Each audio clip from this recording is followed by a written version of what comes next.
भगवंतानं तुम्हाला स्वातंत्र्य दिलेलं आहे, तुम्ही स्वतंत्र आहात. या देहाचा उपयोग कसा करायचा हे देवाच्या हातात नाही. बरोबर.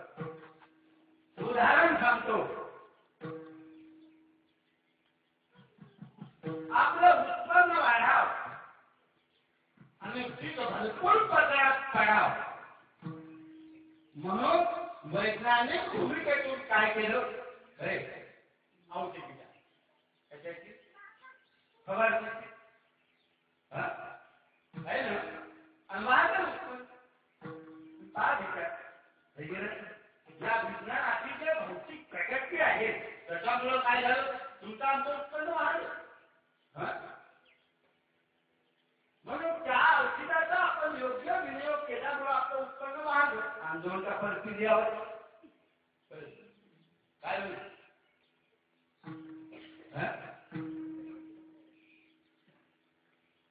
विनियोग कोणाच्या हातात आहे? आपल्या हातात आहे. आपण पवित्र कार्य करायचं की अपवित्र कार्य करायचं हे कोणाच्या हातात आहे? आपण नीतिमत्तेनं चालायचं का अनीतिमत्तेनं चालायचं हे कोणाच्या हातात आहे? आपण ज्ञानी व्हायचं का अज्ञानी व्हायचं हे कोणाच्या हातात? आपल्याकडे आहे. भगवंतानं आपल्याला स्वातंत्र्य दिलेलं आहे ते. कोणतं? ते. म्हणून ज्यानं या देहाचा विनियोग योग्य केला ते शांत झालं. त्याच्यातून लेबल लावून आले का? बापूने का लेबल लावून आणलं? गद्दाल महाराज का लेबल लावून आणलं होती? आणि इथं त्यानं येऊन या देहाचा काय केला? सदुपयोग केला. सदुपयोग करून पवित्र कार्य केलं. नीतिमत्तेनं समाजात वागले आणि द्वेष चिंतनातून त्यानं समाजाला काय केलं? देवत्व समाजातून निर्माण झालं. म्हणून ते कोणा बुद्धीला गेले, कोणा पिकाला गेले, कोणा पदाला गेले, संत पदाला गेले. रावण काय कमी होता का? ज्याने आत्मवीर प्राप्त करून घेतलेले होते कोणा? रावण. आत्मवीर प्राप्त पण अधोगतीला झाला. काय एवढं ज्ञान मिळून सुद्धा का? म्हणूनच भगवंताला प्रश्न केलेला आहे अर्जुनाला गीतेत. जेव्हा हे ज्ञानी लोक वाया कसे जातात? ज्ञानी लोक वाया जातात. मग वाया कसे जातात? आता तेना प्रयुक्तोयम पापां करोति करूच्या प्रश्न आहे अर्जुनाला. अरे बाबा ज्ञान जरी झालं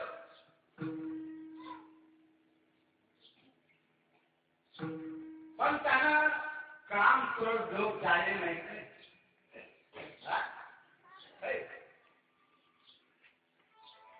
काय ज्ञान झालं पण काम क्रोध लोक झाले का? आता इथं सर्व ज्ञानी लोक आहेत. हे विचार करायचं काय आहे? इथं सर्व अठ्ठाशी लोक आहेत. इथं काय हे बाकीच्या भाड्या खोल्याचं उत्तर नाही.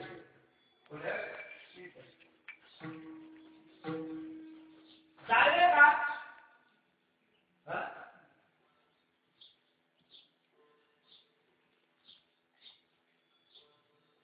काय होत असते? ज्ञान जरी झालं आणि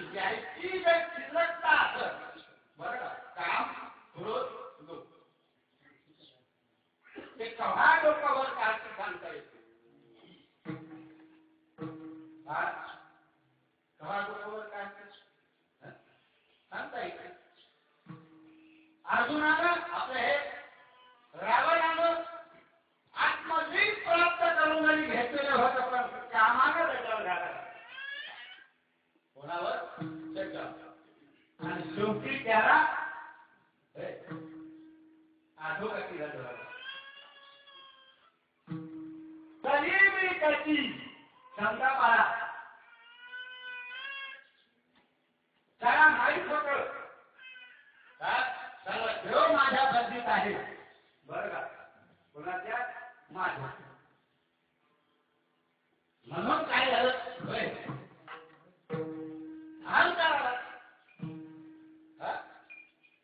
आता खरंच का राव, मला 10 तोडा होते का? आणि 10 तोडाचा जन्मल्यावर दोन त्याचं उभं राहील काय करू बा? बाळा त्याच्या राम काय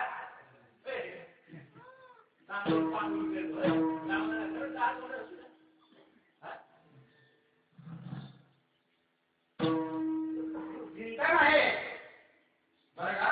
आणि आपले धर्माचरण काय आहे तर बरं का, पुराणासहित त्याच्यात अध्यात्माची काय आहे ठेवण. अध्यात्माच्या ठेवणीशिवाय पुराण समजत. अरे त्याला आपल्यासारखं एकच तोंड होतं, मग 10 तोंड काम केले त्याचं कारण आहे. कारण त्याच्या ठिकाणी काय होतं काम? क्रोध, लोभ, मद, मत्सर, अहंकार, दंभ, काय असे अवगुण होते आणि ते अवगुण प्रसारित होत होते. कोणाचं? 10 तोंड सांगितलं असंच सांगितलं.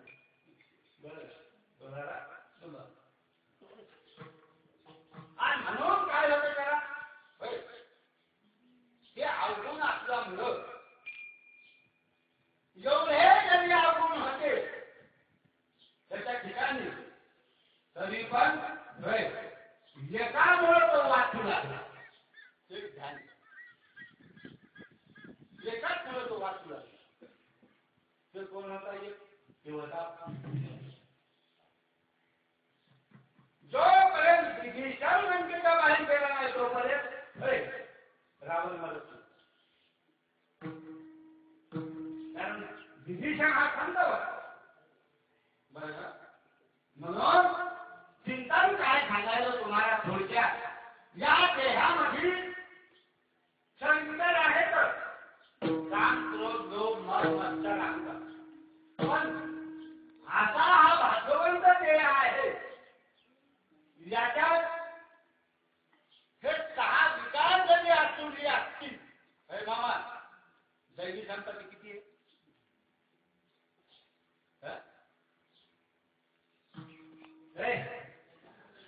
26.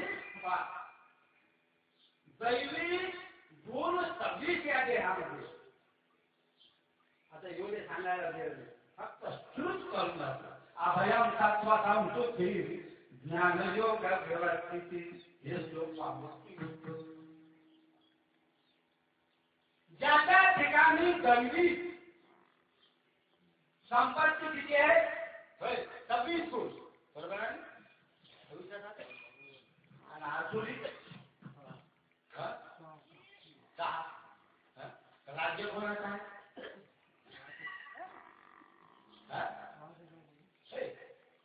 राज्य कोणाचं आहे? पाहुणाचं आहे. करुणाईचे करायचं. याचा अर्थ काय झाला? जरा विचार करा जरासा. बरं का, माणसानं जन्माला आल्यानंतर स्वतःचा अगोदर विचार करायचा, पण या विचाराबरोबर आपल्या गावचा विचार करायचा, गावच्या विचाराबरोबर तालुक्याचा विचार करायचा. नाही बरं का, देशाचा विचार करून जगाचा विचार करायचा. ते खरा विचार. बरं का, काय झालं जगात? पाहिलं तुम्ही? हे विज्ञानाची प्रगती.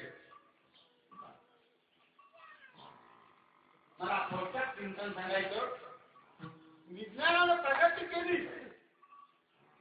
बरं, भौतिक साधनं भरपूर केले. कोणा? विज्ञानानं भौतिक भरपूर साधनं केली की आज मानव एकही पायी चालू काय म्हणायचे? पायी चालतं साधनं केले,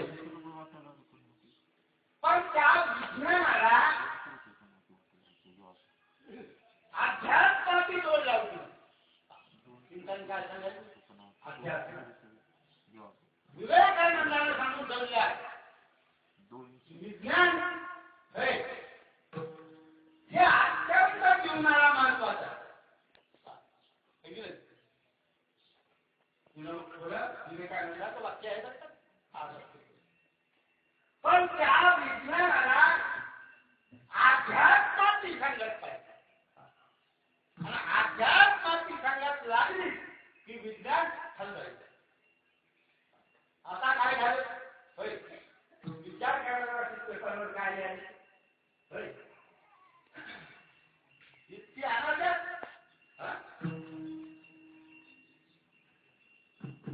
इतके आनंद म्हणजे कसं होईल काय कारण झालं याचं कारण काय झालं की ही जी प्रकृती आहे या प्रकृतीनं काय केलं त्यानं क्षणविचारावर आपलं राज्य प्रस्थापित कामाला जवळ धरलं म्हणून काय आहे समाजात सर्व फरक कोठे पाठ पेपरावर पहिलं तर हे दिलं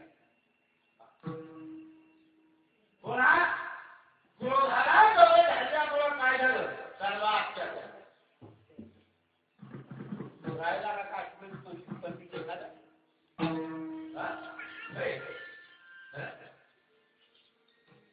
तुम्हाला वापस सांगणार गावात सांगितलं बरं का कोणाला तुम्हाला जो भाला जवळ धरलं म्हणून नोटाबंदी करायचा प्रयत्न केला मला बरं का जो भाला जवळ धरलं म्हणून काय केलं